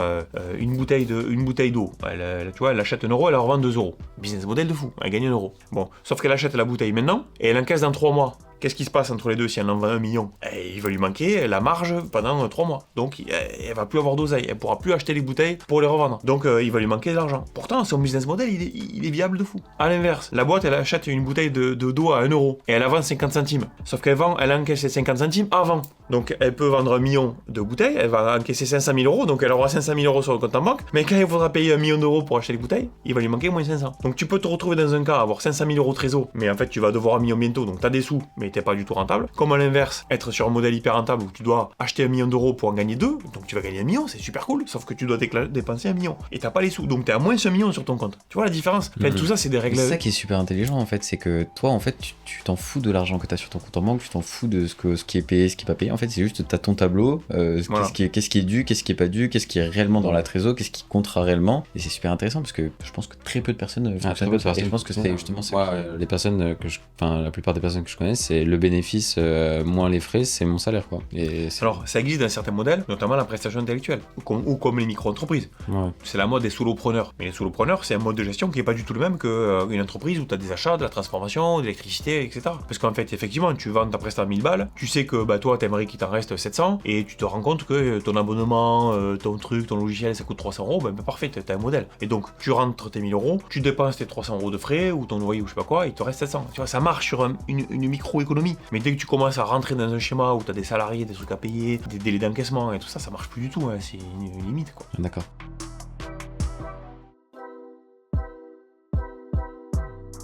Comment s'est passée ta transition de une entreprise qui t'a pris un an à 25, 26 comme tu disais tout à l'heure? Qu'est-ce qui s'est en 20 ans, enfin de 2005 à 2024 aujourd'hui? Comment t'es passé de ça à ça Alors j'ai un peu vieilli, mais il faut savoir que moi j'avais énormément d'énergie à l'époque, encore aujourd'hui. En fait je suis une machine de travail. C'est en gros je m'épuise vite, tu vois, si j'ai pas beaucoup de boulot. Et donc dans le traiteur, quand j'ai développé la première boîte et que j'en ai racheté même une deuxième dans la foulée et que je suis passé de 400 000 quand j'ai racheté à 500, 700, 1 million, 2 millions et tout ça, la boîte, tu vois, au bout d'un moment, dans la croissance, elle a des difficultés. À chaque fois, il faut agrandir les locaux, il faut faire des choses. Et donc, le temps de nourrir la croissance, d'acheter de nouveaux locaux, de recruter et tout ça, c'était trop lent. Et donc, il fallait que je dépense mon énergie autrement. Et donc, c'est là où j'ai commencé à créer d'autres activités, tu vois, pour dépenser mon énergie dans d'autres choses. Et c'était aussi l'opportunité. En fait, en 2008, tu avais la crise de la livre. La livre était très basse, ce qui fait que tu pouvais te rendre compte sur les annonces que les voitures que tu achetais ici 40 000 euros, là-bas elles valaient 25 ou 30. Donc moi qui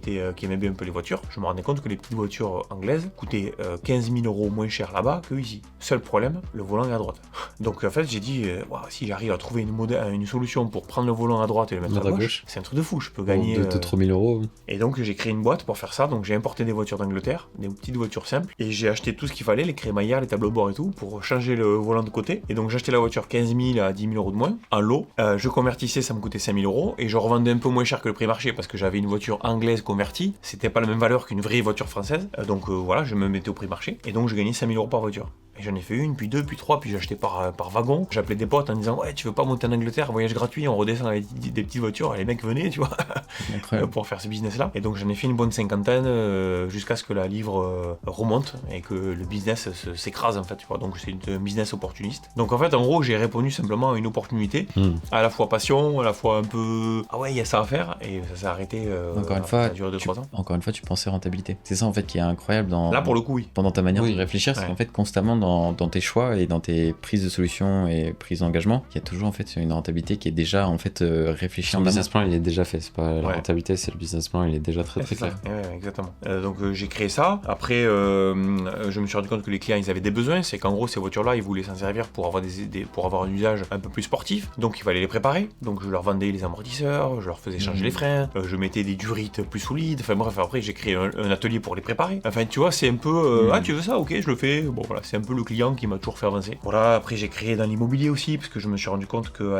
là on parle beaucoup de marchands de biens, mais pour moi le marché il s'est cramé aujourd'hui, mais à l'époque c'était rare. Tu pouvais acheter des maisons, il les découpait, et donc tu achetais une maison à 400 000, tu l'as découpée et tu revendais 3 fois 200 quoi. Tu vois, et avec les frais, les travaux, les machins, il te restait 150 ou 100 000. Donc j'ai fait des opérations comme ça. Enfin voilà, donc j'ai fait du business, mais ces affaires-là, elles m'ont plu sur un plan d'un point de vue économique et d'un point de vue intellectuel pour dire ouais j'ai créé un modèle et tout ça, mais elles m'ont jamais plu d'un point de vue humain. Acheter une maison, la découper, bon. Le faire une fois, deux fois, ok, mais. Ouais, mais sur un plan humain, t'apportes rien à l'humanité, quoi. Tu vois, il n'y a pas de social, il n'y a pas de. Tu rends pas un service, tu rends pas les gens super heureux, voilà. Dans le traiteur, tu rends les gens heureux. Tu fais des mariages, tu fais des inaugurations, tu fais des séminaires, ouais, tu rends les gens heureux. Tout le monde dans mon nouveau business, tu vois, où je fais de l'inclusion, avec Trèfle, tu vois, où j'emploie des personnes qui sont en situation de handicap. Vous voulez en parler, ouais. Voilà, mais tu rends du sourire à des gens, quoi, tu vois, qui étaient éloignés de l'emploi, qui galèrent. Et moi, c'est ça qui m'a toujours motivé, c'est ça qui m'a toujours plu. Et dans ces business, acheter une voiture, la convertir, t'as pas ce côté-là, quoi. L'immobilier, pareil, tu vois, t'as pas ce côté-là.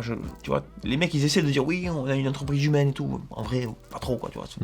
Voilà, c'est du business, quoi. T'achètes un truc, tu le revends, voilà. Et moi, j'aime cette couche humaine, et donc j'ai tout revendu à chaque fois. Et je suis revenu à chaque fois sur le métier historique, traiteur, humain, voilà. Donc c'est pour ça qu'à chaque fois, en fait, au total, j'ai créé, je sais pas, plus de 25 boîtes, mais il y en a beaucoup que j'ai créé et revendu ou arrêté. La boîte automobile, par exemple, j'ai créé, et puis j'ai arrêté. Inbuni, en gros, je l'ai pas planté en liquidation. Oui. Je l'ai coupé en liquidation que je fais moi-même, je paye mes fournisseurs. fournisseurs, tout le monde est ok, hop, je plie la boîte. Pourquoi? Parce que l'opportunité s'arrête. Et surtout, je m'y retrouve pas d'un point de vue humain, quoi. Tu vois, moi j'ai toujours eu besoin de cette fibre-là, quoi.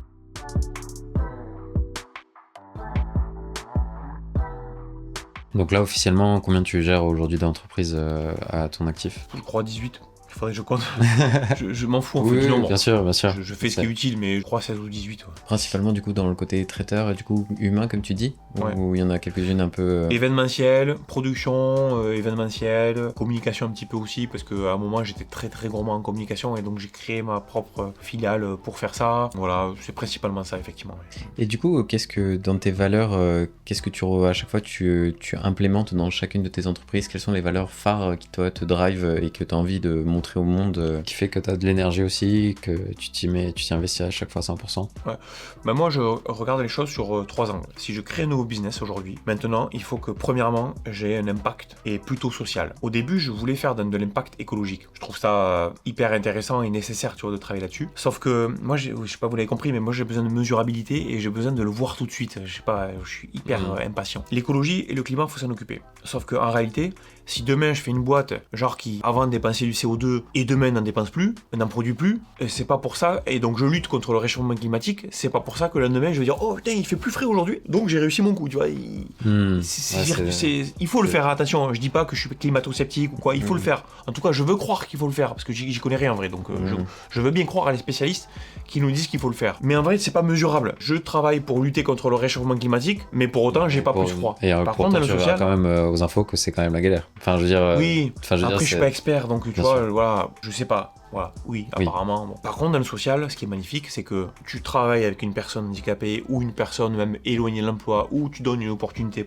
socio-professionnelle à quelqu'un, le lendemain, elle sourit. Le lendemain, elle te dit merci, même, je veux pas de la gratitude, mais en gros, elle est contente, elle est heureuse, elle a le sourire. Et moi-même, j'ai fait mon émission de podcast, Inspire, tu vois, sur YouTube, où j'interviewe ces personnes-là. Et tout le témoignage qu'elle te livre, c'est ça, c'est ouais, je galérais, maintenant j'ai trouvé un truc, tu m'as donné la chance, merci. Enfin, toujours de la gratitude, mais moi, c'est pas la gratitude qui me plaît, c'est elle est contente, elle est heureuse, il y a un truc qui s'est passé, il y a eu un impact. J'étais au chômage, je galérais, j'étais sur la PlayStation, j'ai envoyé des CV, on me répondait pas, et là j'ai un boulot maintenant, c'est fini l'histoire d'envoyer des CV, c'est fini de passer mon temps sur ma boîte mail à actualiser pour voir si j'ai pas des réponses. Toute cette galère là, tous ces je sais que c'est fini, ça y est, j'ai un boulot, je gagne ma vie, si je vais aller au Cinoche, la fin du mois, je touche pas l'allocation adulte handicapé, je touche pas le truc de France Travail, je touche pas le chômage, et j'ai un salaire, et j'ai un projet. Le matin je me lève parce que je vais travailler pour telle boîte et je vais leur apporter un truc. Et ça c'est mesurable, c'est tangible pour moi, et c'est ça qui me nourrit quoi, tu vois. Et voilà, donc j'ai décidé de travailler sur l'impact. Ça c'est la première chose, il faut qu'il y ait un intérêt pour les collaborateurs. Deuxièmement, il faut qu'il y ait un intérêt pour un client, c'est hyper important pour moi. Je veux qu'il y ait un client qui se dise ah mais si je prends son truc à lui c'est génial, je vais apporter une solution ou je vais résoudre une problématique que j'ai, ou en tout cas ça va être hyper intéressant, soit pour ma boîte, soit pour mes collaborateurs. C'est le deuxième intérêt. Et le troisième, indispensable aussi, c'est qu'à la fin, il y a un business économique, il y a un modèle économique qui est durable. Parce que lui, il est essentiel à nourrir les deux premières étapes. Parce que le gars qui a le sourire, il a le sourire parce que je peux le payer. Demain, si je peux plus le payer ou que je suis en galère, c'est marrant, je lui dis retourne dans ton ancienne situation, retourne au chômage, et là c'est la galère pour lui. La déchéance aussi. Donc le modèle économique, il est indispensable. Mais ça marche dans cet ordre. Il faut qu'il y ait un impact. Cet impact, il faut pas que ce soit subventionnel, il faut pas que ce soit demander de la pitié. S'il vous plaît, prenez-moi mon entreprise parce que du coup, grâce à moi, vous ferez... Non, il faut qu'il y ait une utilité au client. Donc il faut que le client il ait besoin de moi, vraiment. Et 3, dans un modèle durable. Et si tu réponds à cette trilogie de réflexion, tête baissée, j'y vais à fond. Voilà. C'est super intéressant. T'as vu que comment est-ce que tu réfléchis en tout cas de toujours avoir ces tes 3 drivers. Un peu, on appelle ça les filtres en fait de projet. Exactement. Parce qu'il y en a très peu qui... il y en a beaucoup. Il y en a, c'est soit l'argent, soit le social, mais c'est rarement les deux quoi. Ouais, ou même juste l'émotion. Libre, il y en a qui remontent à l'envers, tu vois, c'est moi si c'est rentable, j'y vais. Moi ça me nourrit pas. Je l'ai fait, hein. Immobilier, je l'ai fait, c'était rentable de fou. Mais quel est mon impact? Franchement, j'achète des bois, j'achète des baraques, je les coupe et je les revends plus cher. C'est quoi mon impact social? J'ai pas compris.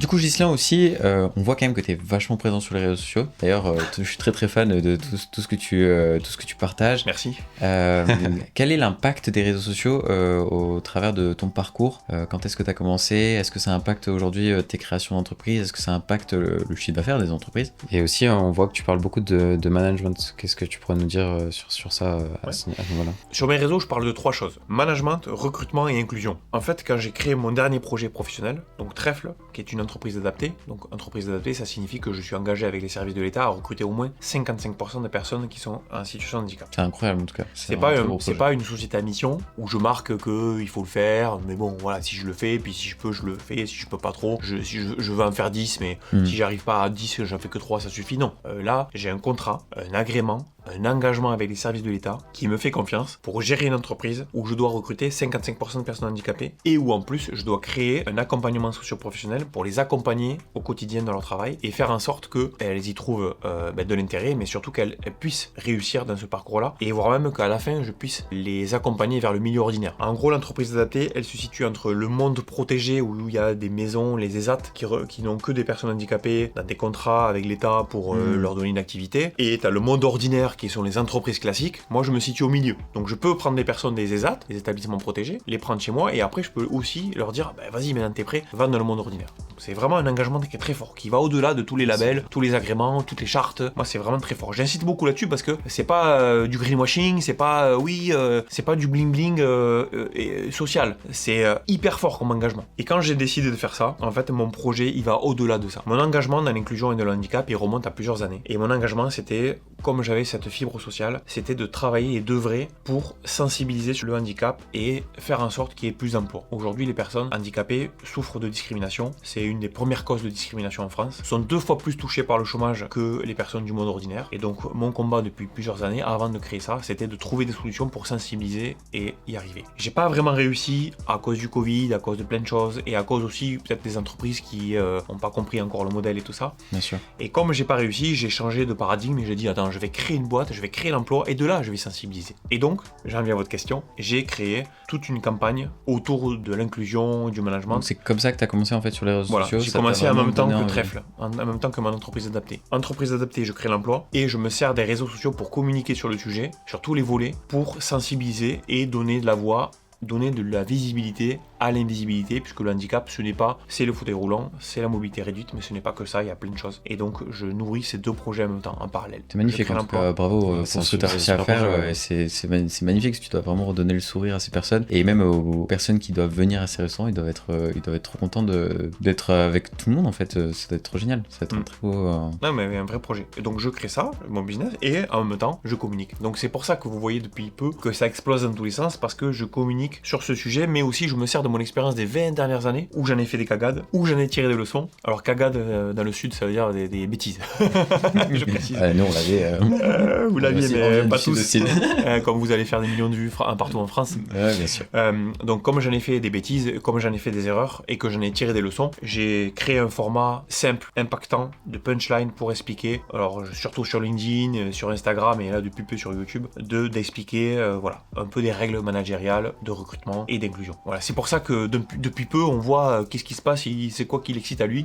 En fait mon idée c'est de communiquer là-dessus sur l'inclusion et tout ce que j'ai tiré comme leçon. C'est incroyable aussi, c'est super drôle. Enfin là je m'écarte un petit peu, mais il y a aussi Artus qui il y a pas longtemps a fait un film. C'est marrant que ça tombe presque en même temps que... Enfin ça doit être un truc qui est peut-être un peu un petit tremplin, non, peut-être en termes de training. Ouais, rien à voir en fait, je sais pas pourquoi effectivement les calendriers se sont croisés parce que j'imagine qu'il a pas du tout regardé ce que je faisais. Bien sûr. Mais moi pas du tout non plus. Mais en fait il y a eu même 3 éléments. Il y a eu, non, moi j'ai créé mon projet, en toute modestie, je démarre, hein, voilà. Il y a le film qui a eu un gros impact en termes de visibilité. Mais attention, lui c'est pareil, il a pas créé beaucoup d'emplois non plus, hein, attention, voilà, beaucoup d'impact. En fait, je fais des millions de vues, mais pour l'instant pas beaucoup d'emplois. Il a fait des millions de vues, mais il a créé un peu d'emplois. Donc on donne beaucoup de visibilité. Et il y a eu les JP, les Jeux paralympiques aussi, en France. Ah ouais, bien sûr. Donc les JO qui ont été hyper inclusifs et les JP. Mais tout ça, on se rend compte que c'est ultra symbolique et que ça suffit pas du tout. On le voit bien. Il y a eu les Jeux paralympiques et dans la foulée, qu'est-ce qu'on fait? On oublie de nommer un ministère, quelqu'un au ministre du handicap. Donc il existait avant et il a disparu après les Jeux paralympiques. Donc on marche sur la tête. On met en valeur l'inclusion, on met des personnes handicapées en avant, on fait en sorte que au niveau symbolique tout soit réuni, qu'on soit tous ensemble, qu'on montre qu'on est tous à œuvrer dans la même direction. Et en fait dans la foulée, il se passe 2 choses. On oublie de nommer un ministère et là on vient de nous sucrer 100 millions d'euros d'aide à GFIP pour justement encourager l'emploi des personnes handicapées. Voilà. Et deux premières décisions qui ont eu lieu là, juste après les JP, c'est oublier le ministère et sucrer 100 millions de budget pour favoriser favoriser l'emploi. Et ces 100 millions d'euros, ils sont pas dépensés à tort et à travers. Ils viennent aider des boîtes comme moi pour créer l'emploi. Et ça marche, la preuve, j'ai créé le truc au mois d'août et j'en ai déjà embauché 14. Et je vais en créer plein. Donc en fait, on me file pas de l'oseille pour faire n'importe quoi. On me file de l'oseille pour vraiment créer l'emploi. Parce que l'oseille, elle sert à financer le fameux accompagnement socio-professionnel. Parce que je suis pas un magicien. Quand je vends mon plat le même prix que tout le monde, si en plus je recrute des personnes handicapées, que je dois les accompagner, enfin à un moment donné, il faut financer tout ça. Parce que mon concurrent qui le fait pas, lui, il a pas tout ça à faire. Donc tout ça, c'est aidé évidemment par l'État. Et on vient me sucrer ce budget. Donc heureusement que le symbolique n'est pas la seule chose et qu'il faut bosser sur du concret et donc créer l'emploi. Donc oui, il y a un alignement de planètes, mais attention à ces trucs de com, ça ne suffit pas. C'est sur le terrain qu'on fait du résultat, c'est sur le terrain qu'on recrute. Les personnes handicapées, elles veulent un boulot tous les jours. Elles veulent aller au cinéma voir le truc. Elles veulent pas juste se dire ah super, on nous met en avant au cinéma et puis en fait demain nous on peut pas les becter, on peut pas aller au resto, on peut pas aller au fast-food. Elles veulent vivre comme tout le monde. Quand j'interviewe une personne, quand je suis à votre place, la personne elle dit moi je veux être comme les autres, je veux aller au cinoche, je veux rencontrer une fille, je veux aller à la danse, je veux faire tout ça. C'est pas regarder les JP, c'est pas se regarder au cinéma. Elles veulent vivre et ça c'est le travail que nous les entreprises on fait sur le terrain au quotidien. C'est incroyable. Ouais, merci pour ce partage. Ouais. Donc là du coup tu as dit donc sur les 3 volets, donc il y a surtout l'inclusion. Voilà. Après sur les management et recrutement, voilà. Donc management et recrutement, tu le mets en un seul package ou c'est séparé aussi? Non, c'est 2 sujets. 2 sujets. En fait, tu recrutes, puis quand tu as recruté, tu manages, et tout ça, en tout cas moi, je le fais dans un schéma où je fais de l'inclusion. Je le fais dans un schéma d'inclusion. Inclusion, ça signifie qu'on le fait tous ensemble. C'est pas intégré, c'est pas je prends une personne handicapée et puis je lui dis tous les jours tu vas aller dehors faire le, je sais pas moi, genre tailler les mauvaises herbes. Non, on est tous ensemble. Donc les 3 volets marchent ensemble, mais sont bien déconnectés.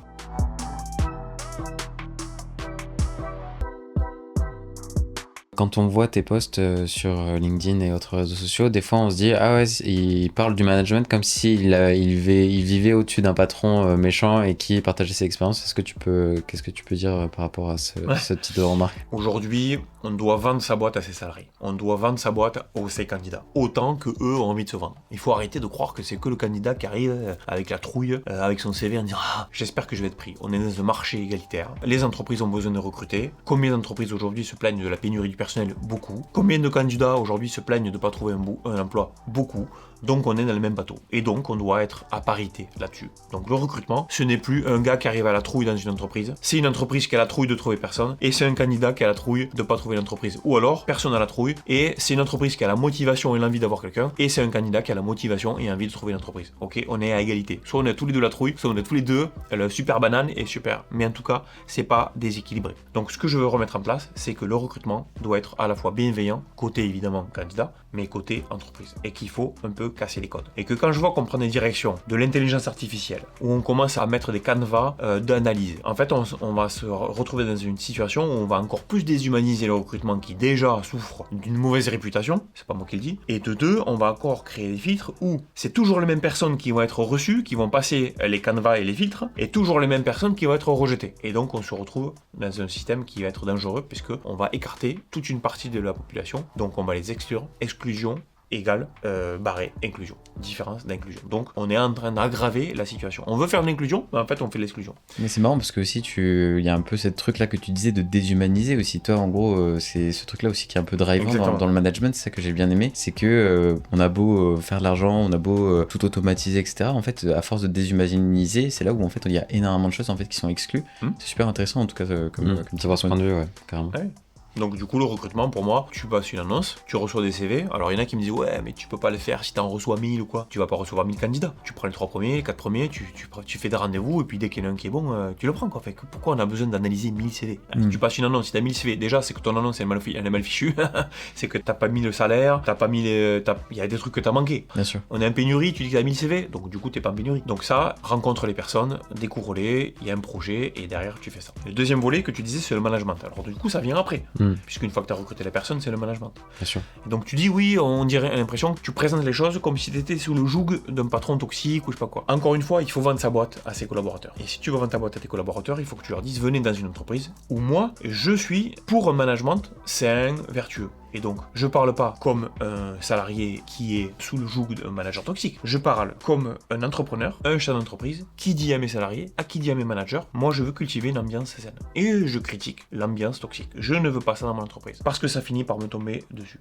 Et moi j'ai été la victime du management toxique. Encore une fois, pas en étant le salarié d'un manager toxique, mais en étant le patron, qui croit que j'ai mis une hiérarchie en place, qui se dit après tout, je paye des directeurs et des managers pour faire ce travail-là, et après tout, j'ai pas à aller voir l'employé de mon employé. C'est bon, j'ai déjà 10-15 personnes à manager, ça suffit, et donc je les écoute. Et je leur fais confiance. Mais imaginons là-dedans, il y en a un qui est une brebis galeuse, je peux me retrouver, en ne voulant pas écouter mon salarié ou l'employé de mon employé, à croire ce que me dit un manager toxique, Que l'environnement en fait est à sain. me faire berner, et finalement à me retrouver à avoir des salariés qui partent de mon entreprise avec une mauvaise image, avec l'idée que je m'en fous, avec l'idée que je suis d'accord avec ce que dit le manager toxique, et avec du coup un turnover qui nous coûte une fortune, en termes d'image, en termes d'humanité, parce que je le prends pour moi, je me dis mince, mon entreprise elle est pas sexy, elle est nulle, et avec du coup des salariés qui sont pas contents, qui pourraient avoir un avis négatif. Et moi je rêve d'un monde dans lequel on se soucie autant des avis des collaborateurs qui bossent pour toi, que des avis clients. Bien Puisque, sûr. comme je l'ai dit tout à l'heure, on doit vendre sa boîte. Et donc du coup, si je me soucie de ce que pensent mes collaborateurs et tous, mes managers, mes salariés, les personnes qui sont sur l'opérationnel, je dois me soucier de ce qu'ils pensent eux. Et donc du coup, quand t'es berné par un manager toxique, et c'est ma faute, j'aurais dû écouter, j'aurais dû sonder, et ben je me retrouve avec une boîte qui va pas. Donc ce que je dis aujourd'hui, c'est simplement de dire aux entrepreneurs, de dire aux chefs d'entreprise, ah, attention, si vous avez un management toxique dans votre boîte, eh ben vous pouvez avoir ça comme conséquence, ça comme conséquence.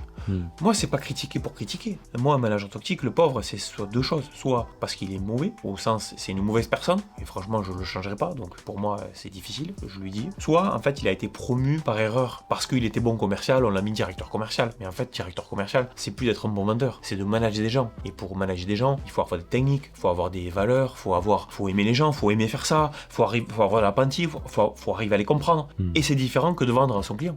Bien sûr, mais c'est comme Des fois, il il est fort en maths, il va devenir prof de maths, mais en fait, pas du tout. Voilà, c'est ça, exactement. Il est bon pilote, il peut être prof de pilotage. Pas du tout. C'est arriver à maîtriser suffisamment sa technique pour demain la rendre dans une pédagogie ou la rendre dans un esprit managériel. Ça peut, mais ça passe par de la formation, de l'accompagnement, de la mesure et tout ça. Donc ce que je dis pour répondre à ta question, parce que je suis long, mais parce que Non, je mais suis c'est passionné bien, par ce que je fais, tu vois. Faut tout dire. Mais ce que je dis, c'est, je le dis à la fois aux salariés, je le dis à la fois aux managers, je le dis à la fois aux chefs d'entreprise. N'allez pas dans une entreprise toxique, ne cultivez pas cette entreprise-là. Faites attention, les employeurs, les dirigeants, soyez à l'écoute des signaux faibles. Et essayez d'aller sur le terrain, de toujours questionner. Ne vous dites pas, moi je paye des gars, c'est leur taf. Oui, t'as raison, c'est leur taf. Mais s'il y en a un qui fait mal son taf, ou qui te berne, à la fin c'est toi qui vas le payer, et qui va le faire payer à tes salariés. Et si t'as un peu de bienveillance et un peu d'empathie, et surtout un peu de cœur, t'as pas envie qu'il y ait des salariés qui souffrent. Même si c'est pas ta faute, et même si c'est la faute au manager, à la fin t'as quand même des gens qui souffrent. Et donc sois vigilant à ça, c'est ça mon message.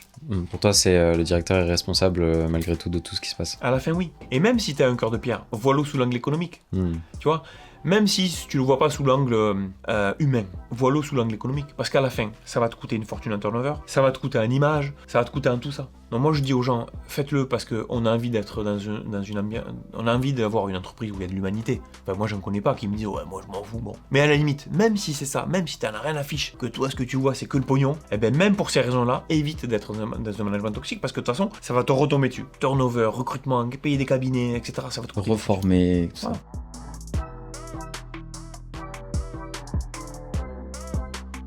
Et comment est-ce que toi, du coup, tu procéderais pour solutionner ça? C'est-à-dire qu'en gros, le mieux serait, par exemple, je sais pas, une fois par mois, tu vas dans chacune de tes entreprises et tu parles à un salarié qui est dirigé par un des managers. Ou est-ce que le mieux, ce serait carrément de faire comme on fait avec les avis clients, c'est-à-dire en gros faire un recueil de sondage. un petit sondage auprès carrément de tous les salariés pour qu'ils mettent des petites étoiles. T'as répondu à ta question. Mm. Voilà. Ouais, ça. C'est d'être à l'écoute des signaux faibles. J'aime beaucoup cette expression parce que quand t'es chef d'entreprise, il y a des bruits qui passent. Et soit t'es complètement hermétique, soit tu les écoutes un peu. Et tu sais qu'il y a toujours beaucoup de trucs inventés, mais en même temps, il n'y a pas de fumée sans feu. Donc, soit à l'écoute des signaux faibles, qui t'arrivent tout seul. Il n'y a pas d'effort à faire, il y a juste d'ouvrir ses oreilles, de les considérer. De deux, c'est effectivement, comme le font certains, d'aller sur le terrain. Même le chef de l'État, il va sur le terrain, tu vois. Tout le monde va sur le terrain. Va sur le terrain, va écouter tes collaborateurs, regarde un peu ce qui se passe dans ta boîte, partout. Et trois, c'est effectivement de mettre en place des systèmes d'écoute, avis, collaborateurs, questionnement. On parle beaucoup de l'onboarding, mais faire de l'outboarding aussi, ou de l'offboarding. En gros, de dire à un collaborateur collaborateur qui est parti depuis un mois ou un collaborateur qui est en train de partir, c'est quoi tes raisons, c'est quoi tes motivations. Moi, c'est comme ça que j'ai transformé mon entreprise. C'est en écoutant tous les gens qui partaient, je me suis rendu compte qu'ils partaient pour quasiment 2 raisons essentielles, les mêmes, et donc j'ai modifié ma boîte pour qu'elle soit compatible avec ces raisons pour lesquelles il est parti, pour qu'en fait, ils partent plus pour ces raisons-là. Voilà. C'est une très très bonne remarque parce que justement c'est un challenge justement qu'on est en train d'avoir, c'est en fait d'avoir des collaborateurs sur du long terme, mais en fait à chaque fois de ne pas, comment est-ce qu'en fait on fait pour progresser. Aujourd'hui on est en train de mettre en place un sondage carrément nous à nos clients pour dire qu'est-ce que vous avez aimé le plus, quels étaient les résultats qu'on voulait atteindre, et après ainsi de suite, dire qu'est-ce que vous aimeriez qu'on améliore, qu'est-ce que vous aimeriez avoir plus dans nos comptes rendus qui pourrait plus vous rassurer. Et c'est vrai que depuis qu'on met en place ça nous permet à chaque fois de se dire ok, il y a un besoin ici en fait qu'on n'avait jamais identifié, et que justement c'est un peu là où on humanise un peu plus aussi les prestations, je trouve, c'est de chercher à comprendre que chaque client est unique et qu'au contraire ils n'ont pas les mêmes peurs, qu'ils n'ont pas les mêmes besoins, et au travers comme tu dis de formulaire on peut vraiment avoir des informations qui sont super impactantes en fait. Ouais, bien sûr. Mais tout ça c'est de l'apprentissage client que tu fais. Bien sûr. C'est riche, t'as vu, d'informations. Tu prends tout ça et tu copies-colles à tes collaborateurs. Pourquoi t'es là, pourquoi tu signes avec moi, pourquoi tu pars, pourquoi tu restes, tu vois. Et donc c'est pareil, comme un client. Ton questionnaire client, tu le prends et tu changes les questions pour les collaborateurs et tu fais la même chose. Donc l'apprentissage client que tu fais, si tu le fais pour tes collaborateurs, tu partiras enrichi de beaucoup de choses, et donc tu vas pouvoir, comme tu modifies ton produit et ton offre de service pour tes clients, tu vas pouvoir modifier le management et l'organisation de ta boîte pour eux. Donc tu vends ta boîte à tes clients et à tes collaborateurs, encore une fois. Super intéressant.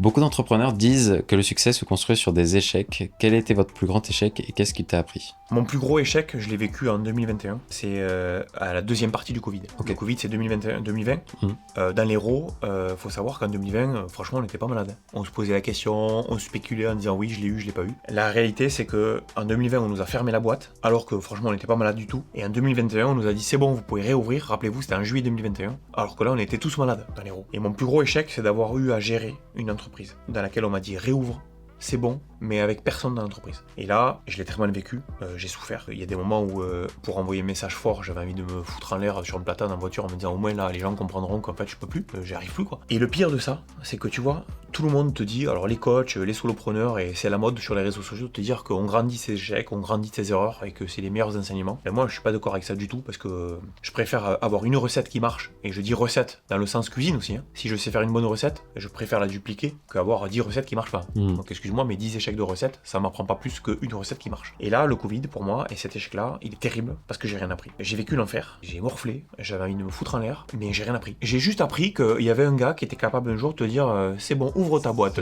ferme-la ta boîte. Va sur ce site et prends 1500 € par mois. Va sur ce site et finalement tu prends 0. Va sur ce site et cette fois-ci je vais te donner 10 000. C'est quoi l'enseignement de tout ça? À côté de ça, j'ai vécu un échec en 2014 où j'ai lancé un nouveau business de plats cuisinés de restaurant à thème qui a pas marché. J'avais fait une mauvaise étude de marché pour le coup et ça a foiré. Bon, j'avais prévu un budget là-dessus, ça a pas marché, j'ai tiré une leçon. Et j'ai couiné pareil, j'ai travaillé beaucoup, j'ai passé des nuits à travailler dessus. Mais tu vois, t'as une grande différence entre passer des nuits à gérer un business que t'as choisi et à te foirer, et duquel tu tirais de leçons, que de passer des nuits à gérer des absences pour maladie ou pour cas contact ou pour je sais pas quoi, pour un type qui te dit que apparemment il y a un virus et qu'il faut ouvrir ou fermer ta boîte, et à l'issue de quoi tu tires aucune leçon. Parce que moi, j'ai fait toutes mes années d'entrepreneuriat rentable. Les seules années déficitaires, c'est pendant le Covid, mais j'ai tiré 0 leçon. Et ça, c'est la pire expérience de ma vie.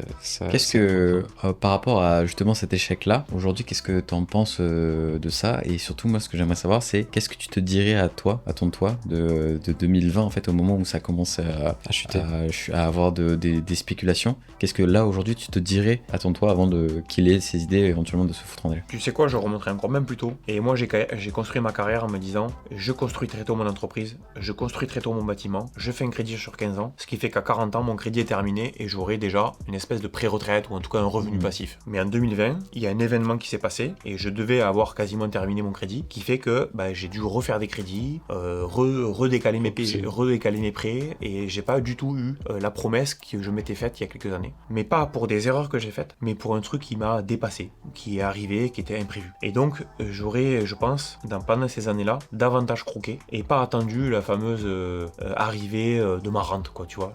J'aurais peut-être dit, c'est pas grave, ça arrivera plus tard, mais j'aurais davantage profité de la vie pendant ces années-là, tu vois. C'est ça la leçon. Et au moment du Covid 2020, franchement, je vois pas ce que j'aurais pu faire d'autre. Justement, c'est ça le pire, c'est qu'en gros, je me dis demain il se repasse la même chose, j'ai pas de leçon quoi. Je tire aucune leçon. C'est ça qui est terrible. J'ai souffert comme jamais, ça a été une épreuve terrible. Je suis en situation d'échec parce que j'ai cramé 10 ans d'économie de ma vie dans cette connerie là. Mais j'ai pas de leçon à tirer. Et encore une fois, tu vois, j'aurais mis 10 ans d'économie dans un nouveau business, ou comme là, tu vois, demain je me foire avec ça, ben, je tire une leçon. J'ai foiré mon business plan, je suis allé dans un impact social, finalement tout le monde s'en fout. Je sais pas, pour l'instant c'est pas ça. Je tirais des leçons, j'en suis sûr. Mais là non. Et ça, je te garantis que c'est un échec au carré. C'est vrai que c'est marrant parce que moi, je sais pas, j'aurais peut-être pensé que tu aurais dit, bah, je mets en pause le restaurant, allonge les prêts ou les trucs comme ça. Mais c'est vrai que. Mais je l'ai fait tout ça. Mettre en pause le restaurant, le traiteur, on me l'a imposé, donc je l'ai fait. Décaler les prêts, je l'ai fait. Mais j'ai décalé des prêts que dans tous les cas, doit payer tôt ou tard. Donc j'ai juste décalé le truc. J'ai fait tout ça. Mais ça a servi à rien. En plus, ils nous ont annoncé une date qui sont repoussées. Voilà. T'es... Moi, j'ai perdu de l'argent, pourquoi? Je payais des commerciaux à faire du chiffre d'affaires négatif. Je t'explique pourquoi. J'avais signé des contrats de mariage en 2019, qu'on devait faire en 2020. Qu'est-ce qui se passe? Les mariés de 2020 t'appellent. Il faut répondre. Si tu réponds pas, ils t'appellent, ils t'envoient des emails, ils t'écrivent sur les réseaux sociaux. En fait, au lieu de traiter un appel, tu dois traiter 4 fois le message. Donc, tant pis, tu dis, bah, je paye quelqu'un, répondre au téléphone. Et il dit quoi au téléphone? Allô? Ah, vous annulez. Chiffre d'affaires négatif. Donc, tu payes des gens pour faire du chiffre d'affaires négatif. Je te laisse faire le ratio main-d'œuvre par rapport au chiffre d'affaires. Tu verras, le chiffre, il est pas rose. Donc, c'est terrible. Et tout ça, tu dois le payer et faire des prêts pour le payer. Et on te dit, il faut le payer sur 4 ans après. Ah non. Moi, mon modèle, il est bien fait. Il n'est pas fait pour payer des gens à enregistrer du chiffre d'affaires négatif. Il n'est pas fait pour payer des gens pour patienter le temps qu'on décide d'ouvrir ou de fermer. En fait, là, le gros problème en fait de cette situation, en fait, c'est pas toi qui étais censé le résoudre, c'est tout simplement l'État qui a pris une décision qui a impacté, et elle se dit qu'en fait, c'est juste une décision qui impacte, juste en mode bon, on met au pause, c'est pas grave, c'est reporté. Mais en fait, c'est que toutes les décisions qui sont reportées ont besoin d'être remboursées, remboursées avant même de... C'est vrai que l'État, quand ils ont arrêté tout le business de tout le monde, ils ont dit on va vous payer, on va vous aider sur vos salariés, vos frais et tout ça, mais ils n'ont pas du tout pris en charge les commandes que tu avais. Tous les événementiels, tous les cabinets et tout qui étaient déjà prépayés en fait, et techniquement tu peux pas repousser, puisque pour X ou Y raison, un mariage, tu peux peut-être pas le repousser à l'année d'après. Tu peux toujours le repousser, mais toi, il y a deux sujets. Il y a le sujet économique, l'argent il part, il revient, c'est pas grave. Franchement, si j'avais pas eu la lucidité, quand je manquais de lucidité, de pas me foutre sur un platane, ça aurait été dramatique. Pourquoi je l'aurais fait? Tout simplement parce que en 2020, quand le Covid est arrivé, on avait droit à tout. On a su reporter les Jeux Olympiques. On a su tout annuler. On a su nous fermer les boîtes. On a su faire plein de choses. Mais en 2021, au moment où on nous a dit que soi-disant on pouvait réouvrir, alors que j'avais tout le monde qui était malade, alors qu'on était cas contact, en fait, il suffisait de dire allô, je suis cas contact et tu venais pas travailler. C'était ça en 2021. Alors qu'il y avait tout ça, comme ça faisait un an que le Covid existait, juridiquement, ce n'était plus un cas de force majeure. Juridiquement, tu n'étais plus en mesure de dire à tes clients, désolé, cas de force majeure, je reporte, je peux pas travailler pour vous. J'aurais eu des procès au cul toute ma vie,